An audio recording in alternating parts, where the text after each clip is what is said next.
Assalamualaikum warahmatullahi wabarakatuh. Alhamdulillah wassalatu wassalamu ala Rasulillah wa ala alihi wa sahbihi wa man ittaba' hudah ila yaumil qiyamah wa ba'd. Kaum muslimin dan muslimah yang dirahmati Allah, insyaallah taala kita akan lanjutkan membaca syarah al-manzumah al-mimiyah, dan kita akan lanjutkan dengan bait yang ke-30. Qala asy-syekh rahimahullahu taala: وكلما ذكر السلطان في حجج فالعلم لا سلطة الأيدي لمحتكم. Setiap disebut kata sultan di dalam dalil, maka maksudnya adalah ilmu, bukan kekuasaan karena kekuatan bagi para penguasa. Jadi dalam bait ini disebutkan tentang keutamaan ilmu, bahwa ilmu memiliki pengaruh yang sangat kuat, bisa mengalahkan pengaruh kekuasaan karena kekuatan. Berkata Syekh Abdul Razzaq hafizahullah ta'ala, Ja'a fi ayatin adidatin fil Qur'an dzikru sultan. Di dalam banyak ayat dalam Al-Quran disebut sultan, yaitu kekuasaan. Minha, diantaranya, qawlu ta'ala, qalu ittakhadallahu walada subhana huwal ghani lahu ma fis samawati wa ma fil ard in 'indakum min sultanin bihada ataquluna 'ala Allahi ma la ta'lamun. Allah Ta'ala berfirman di dalam surat Yunus ayat 68, qalu ittakhadallahu walada. Mereka orang-orang Yahudi dan orang Nasrani mengatakan Allah Subhanahu wa taala menjadikan anak atau memiliki anak. Subhana, maha suci Dia. Huwal ghani, Dialah Allah Subhanahu wa taala yang maha kaya. Miliknya apa yang ada di langit dan apa yang ada di bumi. In 'indakum min sultanin bihada. Apakah kalian memiliki keterangan tentang hal ini? Ataquluna 'ala Allahi ma la ta'lamun. Apakah pantas kalian mengatakan tentang Allah apa yang kalian tidak kalian ketahui? Begitu juga dalam ayat yang lain dalam surat Yusuf ayat ke-40. Allah Ta'ala berfirman, Ma ta'buduna min dunihi illa asma'an sammaytumuha antum wa aba'ukum ma anzalallahu biha min sultan.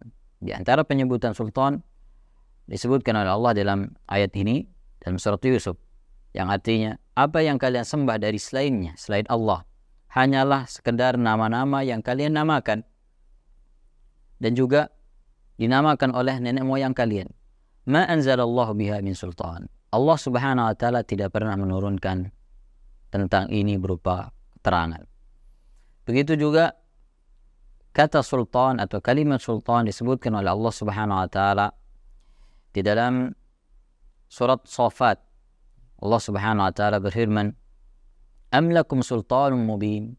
Apakah kalian memiliki alasan yang kuat? Fa'tu bi kitabikum in kuntum shadiqin. Maka datangkan kitab kalian jika kalian benar. Disebutkan dalam surah Shafat ayat 156 sampai 157. Inilah beberapa ayat dalam Al-Quran yang menyebutkan kalimat sultan.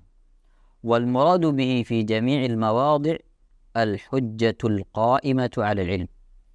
Dan kata sultan yang disebutkan di semua tempat dalam Al-Quran maksudnya adalah hujjah yang tegak di atas ilmu. ولهذا روى عبد الرزاق وابن أبي حاتم في تفسيريهما.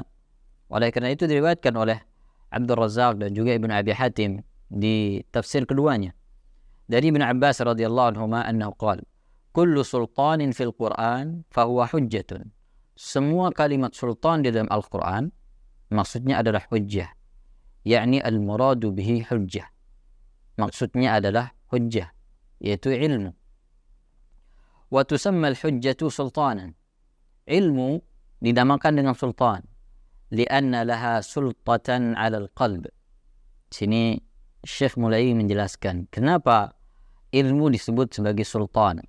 Yang sultan kalau dalam bahasa kita bisa berarti kekuasaan. Ya, kalau dalam Al-Quran semuanya menunjukkan kepada makna ilmu. Wa tusamma al-hujjatu sultanan. Ilmu disebut dengan sultan karena ilmu bisa menguasai hati. Dia punya kekuasaan atas hati. Fala yastati'u ahadun raddaha. Tidak ada seorang pun yang bisa menolak hujjah. Tidak ada seorang pun yang bisa menolak ilmu. Bikhilafil mughalatat wal abatil wa turuq ahli dajjal. Berbeda dengan penjelasan-penjelasan yang kosong dari ilmu, yang kosong dari hujjah. Fa innaha la sultana laha 'ala al-qulub. Maka penjelasan-penjelasan yang kosong dari ilmu tidak punya pengaruh kuat terhadap hati.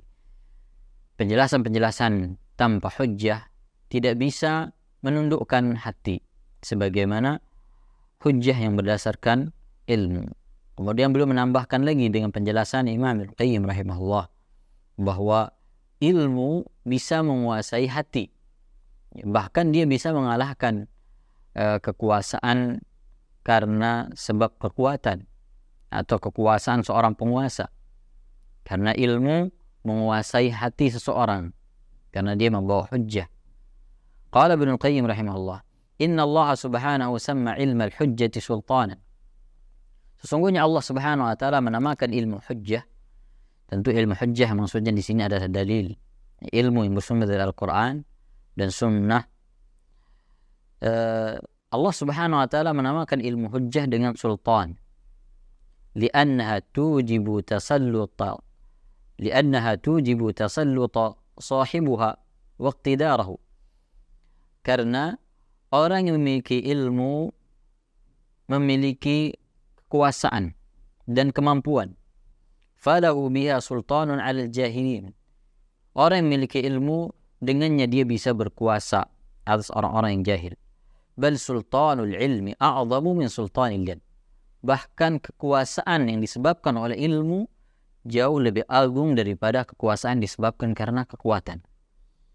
Walihada yanqadu an-nas lil hujjati ma la yanqaduna lil yad. Oleh karena itu orang lebih tunduk kepada ilmu daripada kekuasaan yang disebabkan karena kekuatan. Orang lebih tunduk kepada ilmu, kepada hujjah daripada tunduk kepada para penguasa. Fa innal hujjata tanqadu laha al-qulub. Kenapa ilmu bisa lebih menjadikan orang tunduk daripada kekuasaan karena kekuatan? Fa innal hujjata tanqadu laha al-qulub. Karena ilmu menyebabkan hati tunduk kepadanya. Wa ammal yad fa innama yanqadu lahal badan. Adapun kekuasaan karena kekuatan hanya akan tunduk kepadanya badan saja. Artinya kekuasaan yang disebabkan karena kekuatan atau kekuasaan akan menyebabkan badan seseorang saja yang tunduk. Secara lahir saja. Adapun kekuasaan yang disebabkan karena ilmu akan menyebabkan hati manusia akan tunduk kepadanya. Fal hujjatu ta'sirul qalba. Hati akan fal hujjatu ta'sirul qalba. Ilmu akan menawan hati. Wa taquduhu, dan menguasainya, menundukkannya. Wa tudhillul mukhalifah, dan akan menundukkan orang-orang yang menyelisihinya. Itulah kekuatan yang ada pada hujjah, kekuatan yang ada pada hati. Jadi hati bisa menawan hati dan mengarahkannya, dan juga menundukkan orang-orang yang menyelisihinya. Wa in adhara al-inada wal muqabar. Bahkan sekalipun dia menampakkan penentangan atau kesombongan, sekalipun secara zahir orang itu menentang apa yang disampaikan dari ilmu, tetapi hatinya tetap tunduk kepada apa yang disampaikan berdasarkan ilmu. Faqalbuhu khadi'un laha. Hatinya tetap tunduk kepadanya. Dhalilun maqhurun tahta sultaniha. Hatinya tunduk dan dikuasai di atas kekuasaan ilmu. Bal sultanul jah illam yakun ma'hu ilmun yasusu bihi fahuwa bimanzilati sultanis siba' wal usud wa nahwiha. Bahkan kekuasaan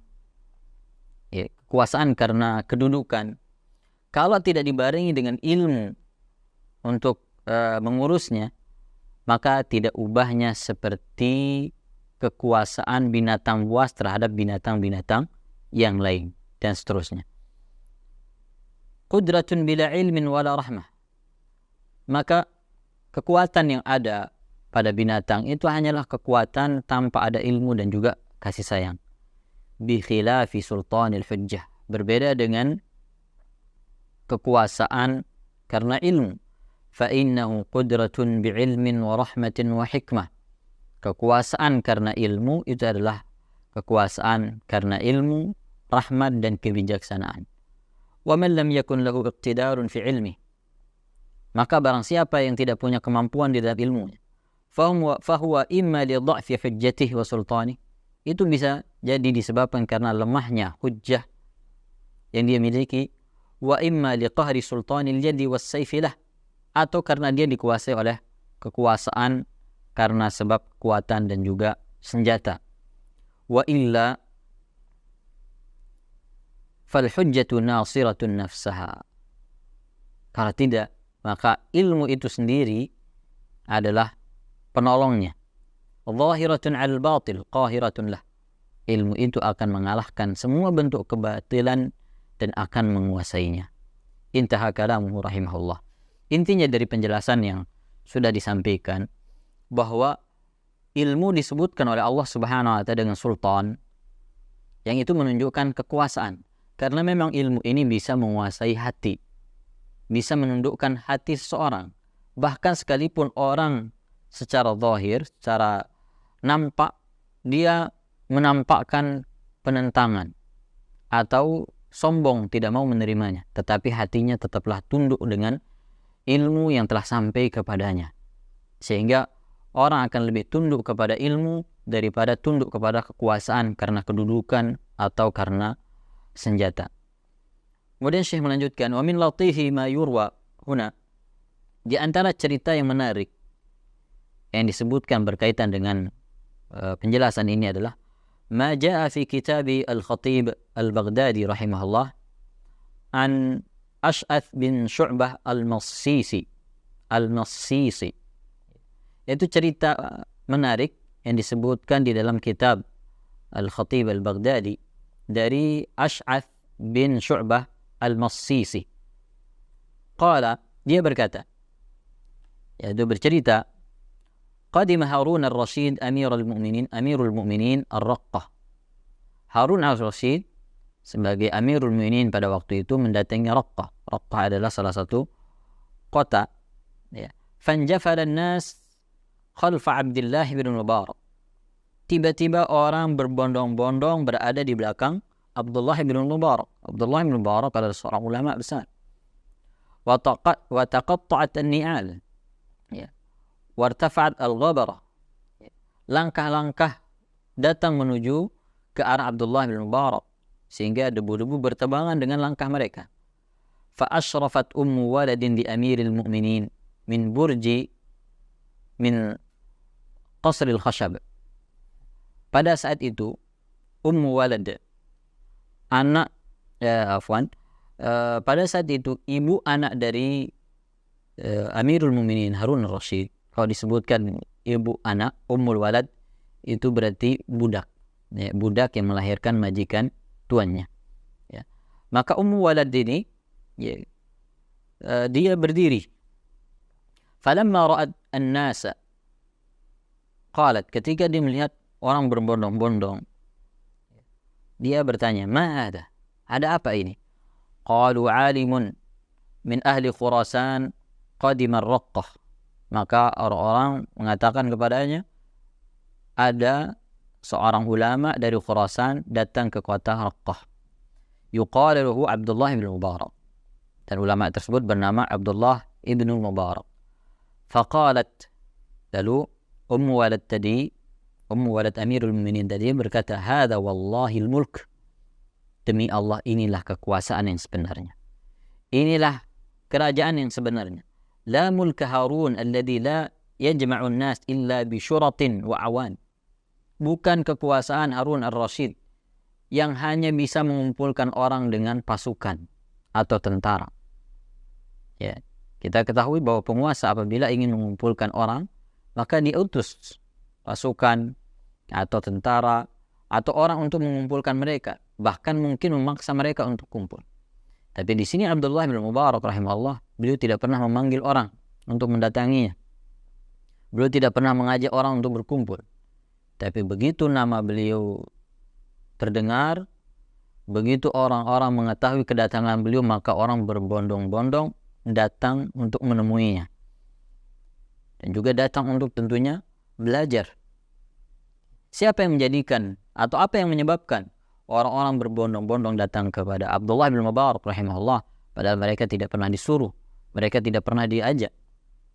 Sebabnya adalah karena ilmu yang dimiliki oleh Abdullah bin Mubarak rahimahullah yang menyebabkan hati-hati orang tersebut tunduk untuk datang mengambil ilmu dan faedah darinya. Dan ini tentu kisah yang sangat menarik, menunjukkan betapa kuat pengaruh ilmu, sehingga wajar apabila Allah Subhanahu wa taala atau ulama menjelaskan bahwa semua kalimat sultan di dalam Al-Quran maksudnya adalah ilmu. Kemudian Syekh melanjutkan di bait yang ke-31, fasultatul yadi bil abdani qasiratun takunu bil adli aw bil dhulmi wal ghashani. Kekuasaan karena kekuatan hanya menguasai badan saja, dan kekuasaan seperti ini bisa menjadikan orang adil, atau kekuasaan ini bisa digunakan dengan adil atau dengan zalim atau dengan tipu daya, dengan menganiaya orang. Kata Syekh Abdul Razak hafizallahu taala, fasultatul yadi yakni sultatul hakim awil amir aw nahwihima bil yad. Sultatul yad maksudnya adalah kekuasaan seorang penguasa atau pimpinan dengan kekuatan. Ini yang biasa disebut dengan sultan, atau yang disebut di sini dengan sultatul yadi. Bil abdani qasiratun, kekuasaan seperti ini hanya berlaku pada badan saja. Ay la tu'athiru fil qulub, itu tidak punya pengaruh sampai ke hati. Wa inna ma'alal abdani faqat fatanqadu wa tutawa.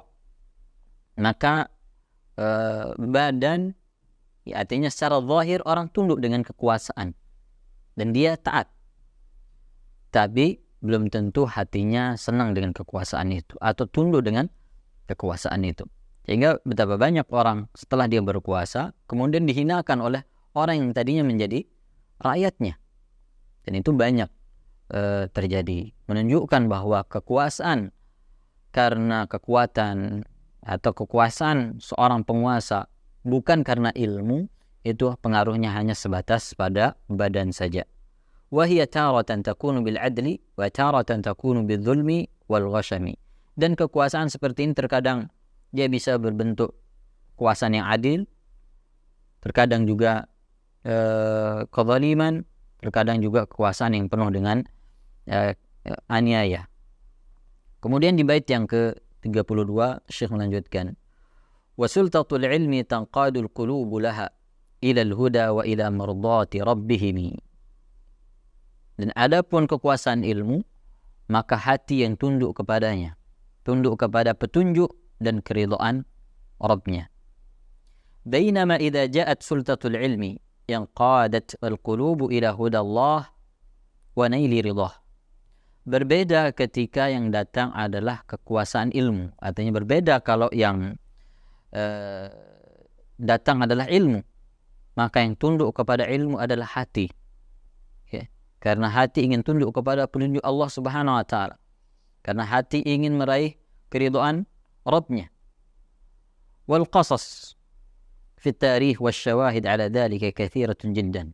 Dan cerita di dalam sejarah dan bukti-bukti begitu banyak yang menunjukkan betapa kuat pengaruh dari ilmu.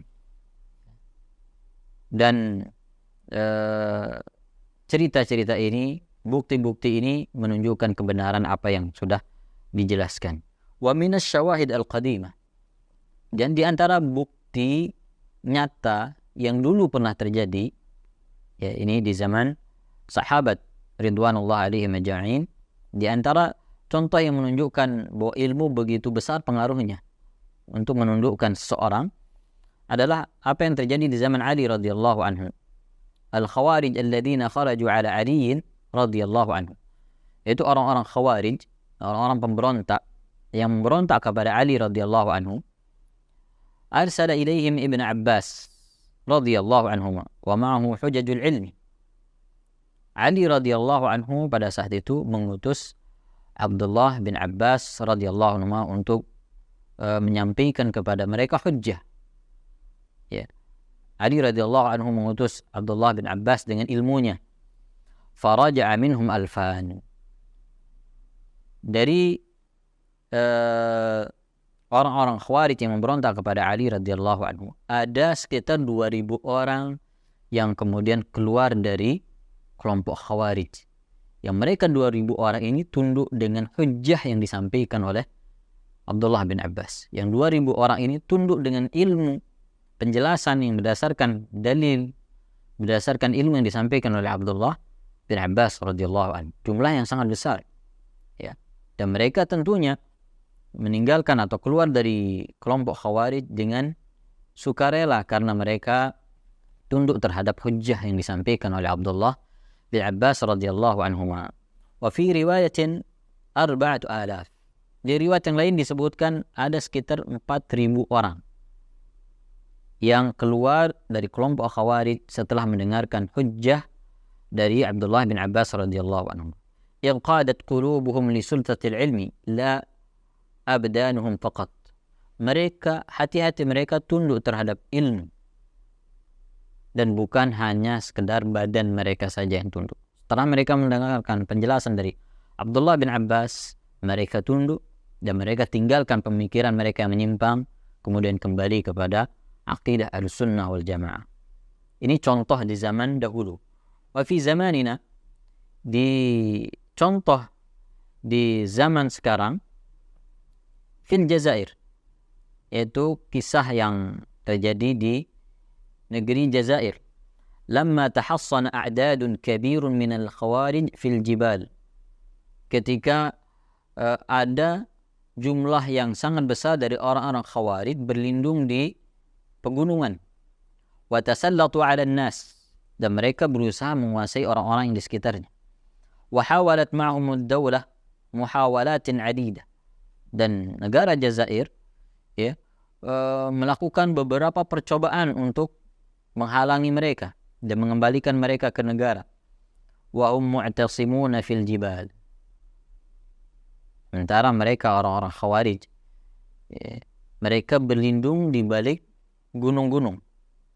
Maka di saat kejadian seperti itu, kataba lahum Asy-Syaikh Ibnu Utsaimin rahimahullah fatwa 'azimah. Pada saat itu Syekh Muhammad bin Shalih Al-Utsaimin rahimahullah, di saat beliau masih hidup, ya, pada saat itu beliau menulis fatwa yang sangat agung. Wa nasihatan thaminatan ursilat ilaihim, dan menulis nasihat yang sangat berharga yang dikirim kepada mereka, yaitu kepada orang-orang Khawarij. Fanazala a'dadun minhum wa anqadat qulubuhum lil haqq. Maka ada jumlah yang sangat besar dari mereka orang-orang Khawarij turun dari pegunungan dan hati mereka tunduk menerima kebenaran. Walihada sultatul ilmi sultatun 'alal qulub. Oleh karena itu kekuasaan hati menguasai kekuasaan ilmu menguasai hati. Wa amma sultatul hukam fahiya 'alal abdani faqat. Adapun kekuasaan para penguasa hanya sebatas pada badan, hanya sebatas menjadikan orang tunduk secara zahir saja. Bisa jadi hati mereka menentang, bisa jadi hati mereka membenci para penguasa. Tapi berbeda dengan ilmu. Ketika ilmu itu berdasarkan hujjah yang benar, berdasarkan dari Al-Quran dan Sunnah, maka akan menjadikan hati manusia yang tunduk. Sehingga ketika seorang tunduk dengan kebenaran, tunduk kepada ilmu, dia akan menerima segala bentuk konsekuensi karena tidak mau keluar dari ilmu yang telah sampai kepadanya. Dan contoh-contoh yang lain sangat banyak juga disebutkan dalam Al-Quran tentang bagaimana manusia tunduk kepada ilmu dan bukan tunduk kepada kekuasaan. Mungkin kita sebutkan sebagai contoh yang lain yang disebutkan dalam Al-Quran adalah kisah Islamnya para tukang sihir di zaman Nabi Musa alaihissalam. Ketika mereka tunduk dengan apa yang dibawa oleh Nabi Musa alaihissalam, mereka tunduk kepada Nabi Musa dan tidak mau tunduk lagi kepada Fir'aun. Padahal pada zaman itu kekuasaan Fir'aun adalah kekuasaan yang sangat besar. Dia bisa melakukan kezaliman apapun kepada rakyatnya, sampai-sampai dia menetapkan dulu, ya, ketika Nabi Musa belum lahir, Fir'aun pernah menetapkan semua bayi laki-laki dari Bani Israel akan dibunuh, dan tidak ada orang yang mampu menentangnya. Dan ketika tukang sihir tunduk kepada hujjah yang dibawa oleh Nabi Musa alaihissalam, mereka menolak tunduk kepada Fir'aun dan tunduk kepada hujjah yang dibawa oleh Nabi Musa alaihissalam. Dan ini menunjukkan tentang keutamaan ilmu yang bisa menundukkan hati manusia, yang bukan saja menundukkan badan mereka. Semoga apa yang kita sampaikan dari bait ini dan penjelasan Syekh Abdul Razak hafizahullah ta'ala bermanfaat bagi kita, dan semoga ini memotivasi kita untuk terus belajar, ya. Pertama, belajar untuk diri kita, untuk menundukkan hati kita terutama. Kemudian ini juga akan menjadikan kita kuat di hadapan orang-orang yang menyelisihi kebenaran. Semoga bermanfaat. Wallahu ta'ala a'la wa a'lam. Wa sallallahu ala nabiyyina Muhammad. Wassalamualaikum warahmatullahi wabarakatuh.